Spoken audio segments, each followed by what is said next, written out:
Welcome to Raw Dogs Radio. I am Sante Bay, your host. I'd like to apologize for the last video that I did last night. Unfortunately, I didn't know that I had a video playing in the background, so therefore it screwed up the sound. So I am redoing this. Anyway, let's get to it. Um, I'm I didn't do any games this season after the preseason games. I didn't bother because I knew I was going to find myself saying the same things over and over and over and over and over again. Okay, so I'm here. I'm doing the mid season review, and at the end of the season, I'll do an end of the season review dealing with the last 8 games, and we'll go from there. Because let's be honest, I did not expect this team to really win per, per se, but I did expect them to be competitive, and that is exactly what they've been. Now, they could have won a few games. I mean, outside of week 1 with the Browns Eagles game, eh, the Eagles have a better defense. They have a veteran defense, so I wasn't really expecting the Browns to win that game, but I was expecting them to be competitive. And because of Cam Irving and, of course, losing Robert Griffin III, and some penalties, they weren't competitive. They lost that game. The Ravens game, that opener where they were up 20-0, was very surprising. That game wasn't aired on television. I didn't bother to go to the local watering hole to watch it, but to see that they were up 20-0 and then 20-2, and then to see the bottom fall out because the defense couldn't uphold their end. They couldn't pull Josh McCown out of the game because backing him up was Cody Kessler, and we did not think that he was ready. But because of penalties and a bad defense, the Browns lost that game 25-20. Of course, Josh McCown went down, and then Cody Kessler had to start. And Cody Kessler against the Dolphins in Miami, they should have won that game. They should have won that game if it wasn't for the kicking situation and having to call in Cody Parkey. I don't know why they didn't call back Travis Coons. I mean, it was only 2 weeks since he had last been there. So I'm pretty sure he was ready to go. He would have made at least 4 of those 6 field goals, and the Browns would have came away with a win. But well, they didn't. So that's 2 games that we let get away from us. And then, of course, as we all know, with the Redskins, right, with the bad officiating from that female official who called pass interference on Joe Hayden for no reason on 3rd and forever, and then the fumble recovery by Duke Johnson that she incorrectly gave to the Redskins cost the Browns that game. All right. So that's 3 games in a row that the Browns were competitive. Then you had the Patriots game, and it looked like I wasn't, and I'm be honest, I wasn't expecting the Browns to win that game, but I was expecting them to be competitive against the Patriots. And when we lost Kessler in the first quarter, you knew then the game was over. And of course it was. Then came the Titans game. And oh my God, the Titans game, the Browns defense gave up so many chunk plays, so many big plays that, well, they just couldn't compete. The defense did not put them in a position to win. But that was a game, that was a winnable game. And of course, with the Bengals, it was the same thing. The defense, particularly the secondary, just like in the Titans game, and in the Redskins game, and in the Patriots game, and in the Dolphins game, and in the Eagles game, gave up too many big plays. Same thing with the Jets game. Too many big plays. The Browns had the Jets on the ropes, had them down at halftime, just like they did against the Ravens. And what happened? The secondary started giving up big plays. And the only thing that the Jets really did, they kept running, they spread the Browns out wide, they ran the draw and ran crossing routes. Outside of the one play action, the draw play action pass where he threw deep. All right. All they did was just run draws and crossing routes, and they were able to go ahead and take the lead and win that game. Now the interception off of Duke Johnson's helmet, of course, we can't blame that on Josh McCown. But those things happen, and he wouldn't have been in that position had the defense not have been weak in the secondary. Now, so really the Browns should be into, I would say, 5-3. Should be 5-3 at this point, but they're not. They're 0-8. So it's not like they don't have the fight in them. It's just that on the defensive side of the ball in the second half, they for some reason they just lose their competitive edge. I think they are resting too much on their laurels. Plus, these aren't big guys.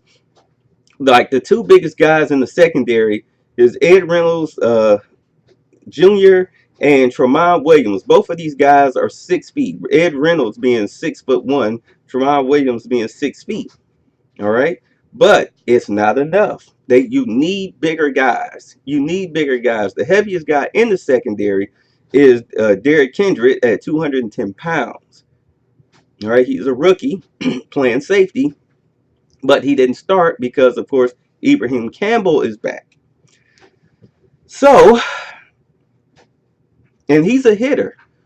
So our real problem, in all honesty, is that our biggest weakness is our secondary.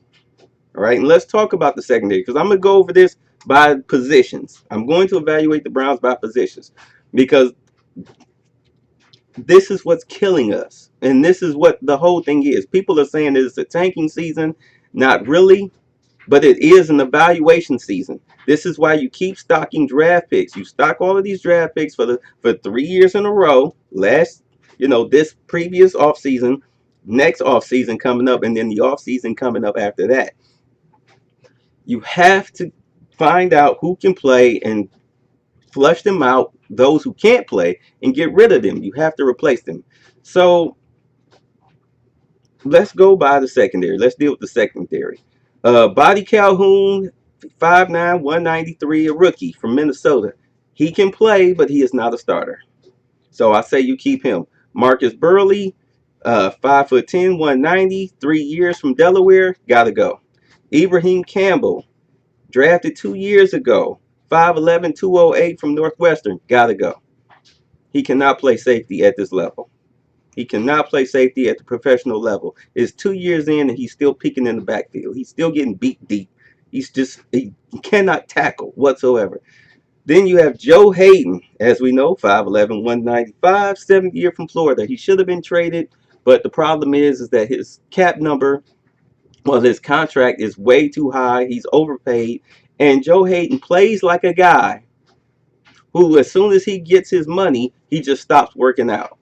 Stops taking care of his body. He's just out there to be out there. That's the way Joe Hayden is coming across. And you need to get rid of him. So I would say at the end of the year, if you can't trade him, cut him. You just have to eat that money. You have plenty of cap space. You can eat that money. If you want to try to change him over to free safety, go ahead. But the problem isn't his ability to play. It's in his heart and in his body. He stays injured way too much. So after that, you have Tracy Howard, who was getting eaten alive on those draw plays. He's got to go. Derek Kendrick, of course, as we know, the rookie from Texas Christian. Oh, by the way, Tracy Howard is a rookie out of Miami. Derek Kendrick, he's out of Texas Christian, 5'10", 210. I would say, based on what I've seen from him, I would look to give him the start for the next 8 games. I would start evaluating him and just sit Ibrahim Campbell and go from there and see what he can bring to the table. Ed Reynolds Jr., 6'1", 207 from Stanford. I haven't seen or heard anything about this guy. So put him out there. If you can't get it done, get rid of him. Personally, I would say if I'm not hearing your name, you got to go. As much as the Browns are getting eaten alive in the secondary and your name's not being called as far as making stops or batting down passes or getting interceptions, I can't rely on you. Jamar Taylor, 5'11", 192 from Boise State, 4th year. That's the guy that we got from Miami, okay, in the trade during the draft. He's actually shown flashes of being able to play at this level. Would I continue to try to start him? Yes, because I did see some good things out of him this year. So I would keep him on the starter level, but still, overall in the draft, I would revamp my secondary. You have Tremont Williams, 6 foot, 192, 10th year out of Louisiana Tech. That you're done. This is your last year in the Browns uniform. All right. Now that we've gotten that out of the way, let's work on the defensive line because our front seven is it's solid except for in a couple of areas. All right. And with our defensive line, our defensive ends are, well, one defensive end in particular is what's killing us, and that is Xavier Cooper, 6'4", 300 out of Washington State. He's not able to hold up his end. He's not helping us in run defense. He's not helping us with a pass rush. It's just not working. And he's on the right side because the right side is where the Browns are weak at. All right. That's where they're weak at. You have Jamie Meter, who, of course, has a tremendous motor. So, of course, he's not going anywhere. You have Tyrone Holmes, who's a rookie. He's been kind of quiet. Of course, Carl Nassib. Carl Nassib gets it done. I have no problems with Carl Nassib. That guy is going to some Pro Bowls. Stephen Pia, who we picked up in free agency, a 6-year vet. He makes flashes, so he's good in a rotational sense. Danny Shelton has finally, starting of week 1, has finally come into his own. Every time I look up, he's pushing the center 5 yards into the backfield. So that's beautiful because I've yet to see a quarterback step up when they drop back because of Danny Shelton. Then there's moving on to the linebackers. All right. Because I think we're set at kicker with Cody Parkey and Danny Vital. He's taking over the fullback position. He's a rookie. We'll see. You've got an 8-game evaluation on this kid, so we'll see. Now, with our linebackers, our linebacking core, Dominic Alexander, he's a backup. I haven't heard anything. Tank Carter is in the concussion protocol. Of course, him and Alexander, these are special teams guys, as is Jamie Collins Sr. You have Demario Davis, 5th-year starter out of Arkansas State. Well, he's a 5th-year player. Started for a couple years. Out of Arkansas State. He in pass coverage struggles, but as far as the run defense, he is a solid tackler. He's a solid open field tackler. So I am not worried about him. Cam Johnson, he is a backup. I'm not worried about him. Christian Kirksey, of course, they stuck him in the middle. I think he should be the right outside linebacker because that's where he played in college at outside linebacker. But they have him inside. He's kind of light to be inside. All right, at 6'2", 235, 3rd year out of Iowa. But we see him making plays. We see him making plays in the passing game and when the running game. Like just watching him cut through the offensive line to tackle a guy in the backfield. I mean, he's like a hot knife through butter. So I see why he's playing inside, but he is light in the tail to be playing inside linebacker. Corey Lemonnier, they brought him in. He's a 4th-year player out of Auburn. They have him on the outside, but it's not enough. He's not providing enough in run defense and pass coverage. There's Emmanuel Ogbah, of course, 6'4", 275 rookie out of Oklahoma State, who finally stopped taking plays off. And now that he stopped taking plays off, he's finally getting it done. He's finally getting it done. He's finally getting to the quarterback. He's causing havoc in there. He's getting pressures. He's getting sacks because he stopped taking plays off. And I guess the coaches are telling him, like, hey, even if the play looks like it's going away from you, or if it looks like you can't get there, keep hustling because good things will happen. And that's exactly what's happened. Good things are starting to happen for him. And of course, there's Joe Schobert, the rookie out of Wisconsin, 6'1", 245. And Joe Schobert, in all honesty, is one of the draft picks that I felt should have been cut. Now he looked good in preseason playing against 2nd and 3rd stringers, but now you're playing against the big boys and he's getting lost in the shuffle. He's getting lost out there. You don't hear his name. He's not making plays. This is one of the whole reasons why they traded, okay, for Collins. This is why they traded with the Patriots because there's not enough playmakers in the front seven. So you get Jamie Collins, and then maybe you switch Jamie Collins to right outside linebacker, or you switch Christian Kirksey to right outside linebacker, though I doubt they'll do it. And you're not going to sit Demario Davis because you need him. You're also not going to sit Emmanuel Ogbah because he's making plays. So therefore, the weak link is Schobert. You have to replace him. So we'll see what happens with Jamie Collins, where they stick him. But that is the weak link. Now, let's get on to the, oh my God, the other weak link, which is the offensive line.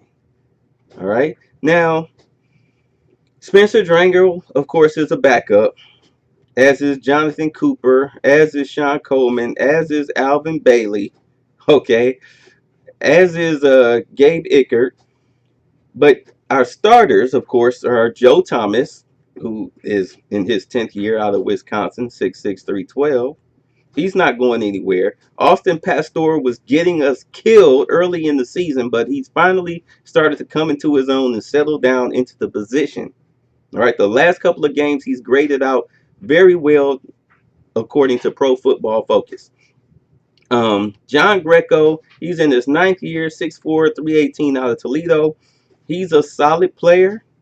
He can play center and right guard, but eventually you're going to have to replace him because he's getting old, and the switching of positions you can see is starting to wear on him. Okay, and this is where Spencer Drango comes in, 6'6", 315 rookie out of Baylor. This is where he comes in to fill that role. So it's just a matter of him getting up to speed and figuring it out and being ready to play. Now, our biggest weakness on the offensive line is Cam Irving, 6'5", 313, second year out of Florida State. If you can't move him to left tackle and prepare him to take over Joe Thomas's position once he decides to retire, then it's time to let him go. It's time to cut him because he's not suited to be a guard, and he's definitely not suited to play center because he keeps getting blown off the ball, and he's still having bad snaps. The guy just cannot play. He's not ready for prime time, and I don't think he will be. Or maybe he needs a change of scenery. I don't know. I don't care. I just don't like him at the position. We're straight at punter, and then here we are. We get to the quarterbacks. And on the roster, you've got Joe Callahan, Kevin Hogan, Cody Kessler, Josh McCown, and of course you have Robert Griffin III. He is on injured reserve. Now, when it comes to this position, go ahead, cut Robert Griffin III. The experiment with him is done because Cody Kessler has shown us that he can play. Josh McCown is in his 14th year, 6'4", 218 out of Sam Houston State. We're done with him. We're done with Robert Griffin III. I would say also you're done with Joe Callahan. This is at the end of the year now. So, in all honesty, heading into next year, the three quarterbacks that you should have on your roster, Cody Kessler is your starter, Kevin Hogan backing him up. But if you draft a quarterback next year, draft a quarterback next year, you definitely should keep Kevin Hogan on the team. 6'3", 218 rookie out of Stanford. The guy looks like Steve Young out there. In the little action that we saw, he looks like Steve Young out there. This was the Tennessee game. He looked pretty good. He looked good. So I would definitely try to work with him. But if you draft a quarterback, you're going to need a playmaking quarterback. But these old guys, these veterans, they have to go. Our running back position with Isaiah Crowell, Duke Johnson, and George Atkinson III is solid. But what bothered me in the Washington game was that you didn't give Atkinson a carry. What was the point in that? You gave it to now cut Malcolm Johnson, who promptly fumbled the ball when you had Atkinson on the roster, active roster. You should have gave him a carry. But I'm not here to argue about the games. I'm here to talk about the roster. Gary Barnidge, his 9th year, 6'6", 250 out of Louisville. He's having a quiet season.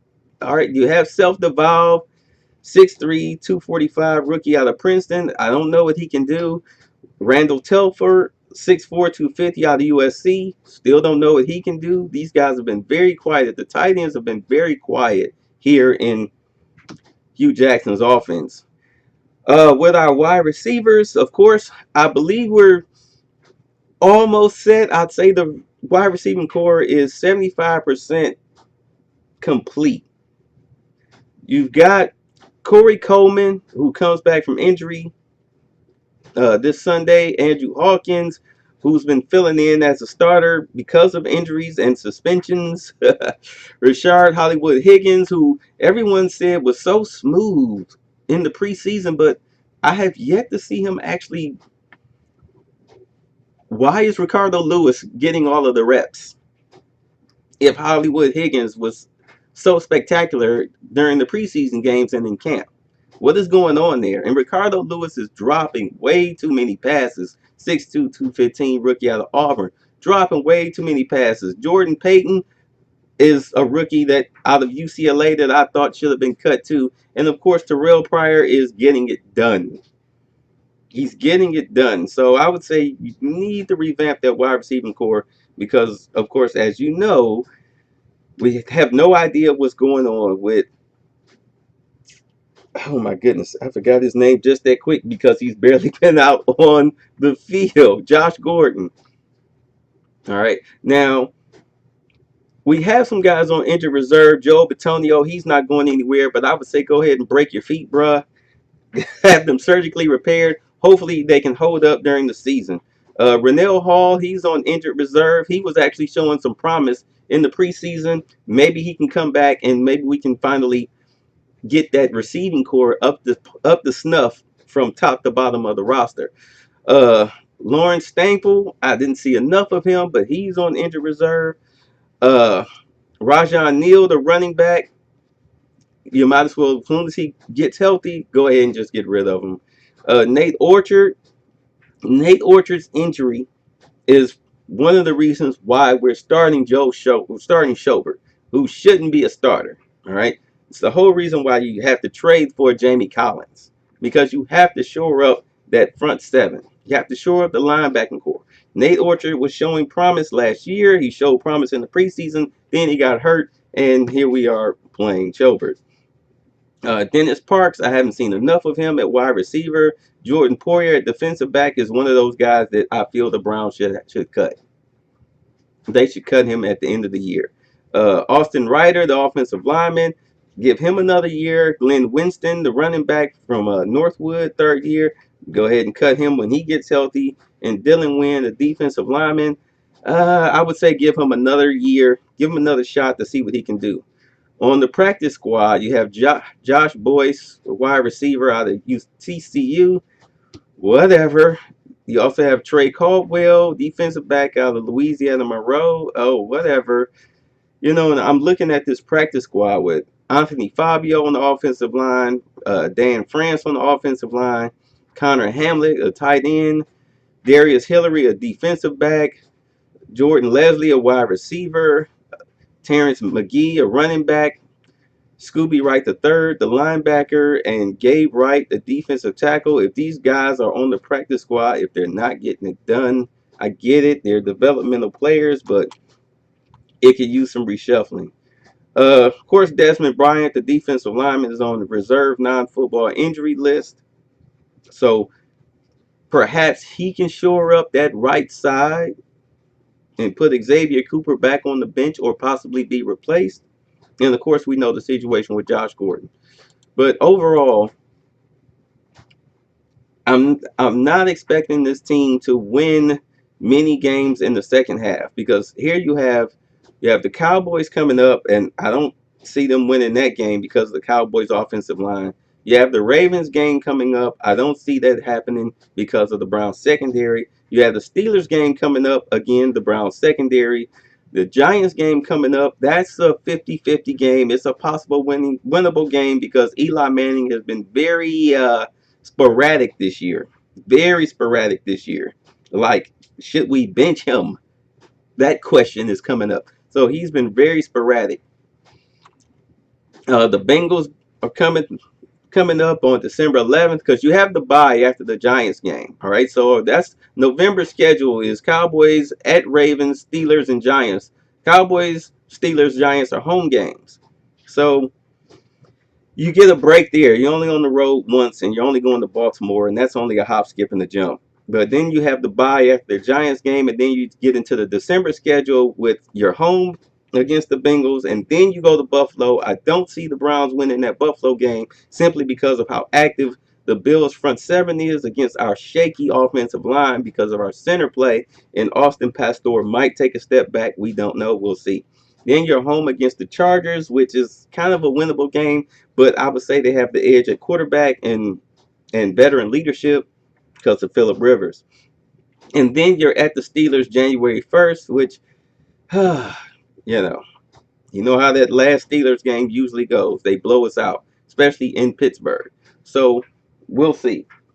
But overall, I would say there are two winnable games here, and that is, of course, the Giants and the Chargers, possibly the Ravens.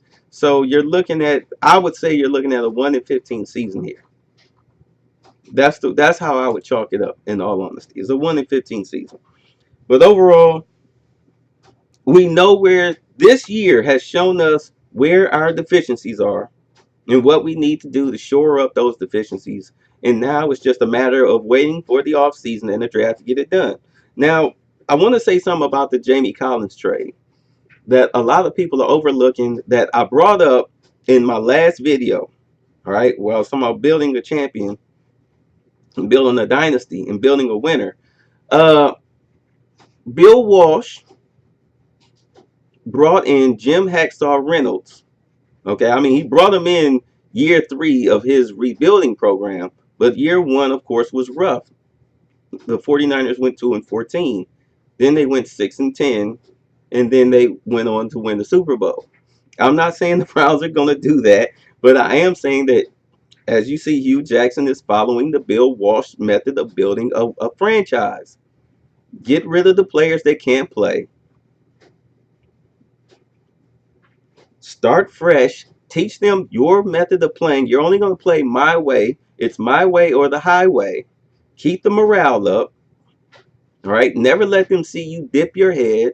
Stay strong and bring in an enforcer in on your defense. He brought in Jim Hacksaw Reynolds in year 3 to help solidify that rookie secondary with Ronnie Lott, okay, and Eric Wright, all right, to help go along with Dwight Hicks. Same thing that Jimmy Johnson did with the Cowboys when he brought in Charles Haley from the 49ers, their left outside linebacker, their pass rusher. He brought in the Niners' best linebacker, put him on the team, and they wound up winning Super Bowls. Do you understand? You have to bring in a championship defender, somebody who can enforce the law, somebody who can set the tone for your defense. Because defense wins championships. The Browns can score the football. We know that. They can put points up on the board, but the defense gives up way too many points. Too much sloppy tackling, too much looking in the backfield, too much lackadaisical effort, especially in the second half. It's too much of that going on. So you need somebody that's going to go grab a guy by his face mask and say, hey, what the hell are you doing out here? As a coach, you can't do that because you'll probably lose that player. There'll be a controversy and you could lose the locker room. So instead, you get a player who's been there and done that with some pedigree to do it for you. That's why you bring in a Jamie Collins. You really think the Patriots wanted to part ways with Jamie Collins? They wanted him. As much as they say he freelance and his play is dip, but you still need him out there because he's a great player. You don't get rid of a great player in the middle of a Super Bowl run because, you know, well, I have a plethora of great players. No, that's not it. That's not it. The Patriots knew that they could not sign him. They didn't want him to just walk away. They didn't want to franchise tag him, so they let him go. But they let him go for a price.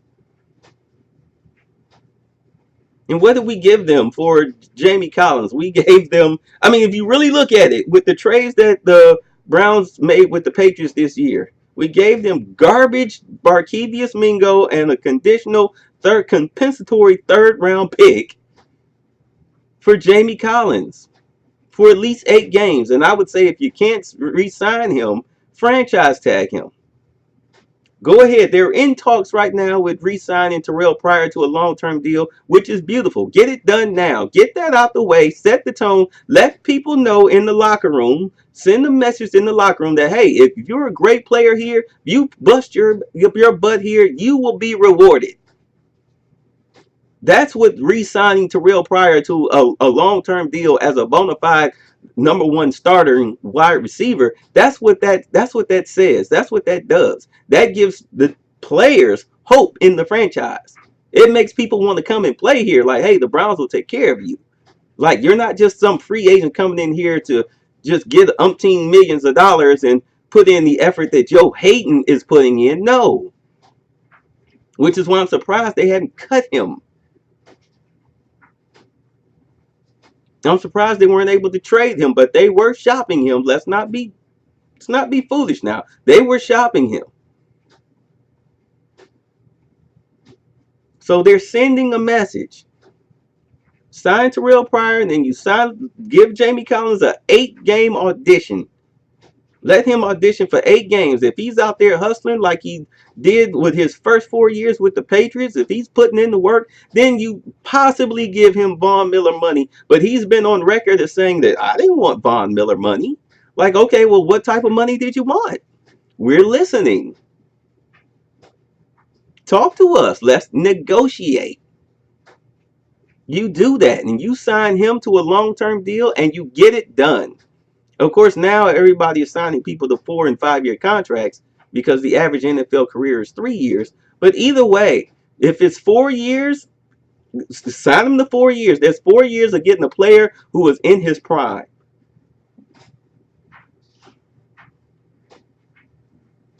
So we already know you have to revamp the secondary. You have to revamp, well, not really your defensive line, but you have to get a right defensive end, right? You have to get a center. You have to get a playmaking quarterback. Okay, those are your 4 areas of concentration for this Browns team. Your 4 areas of concentration. Hopefully, Joe Bitonio can come back stronger and be the same Joe Bitonio that we know him to be, a Pro Bowl left guard. Because when he went down, the running game died. So let's get it done. That is pretty much it. That is the midseason review. Hope you all enjoyed it. Sante Bay for Raw Dogs Radio. I will see you all at the end of the year. Take care.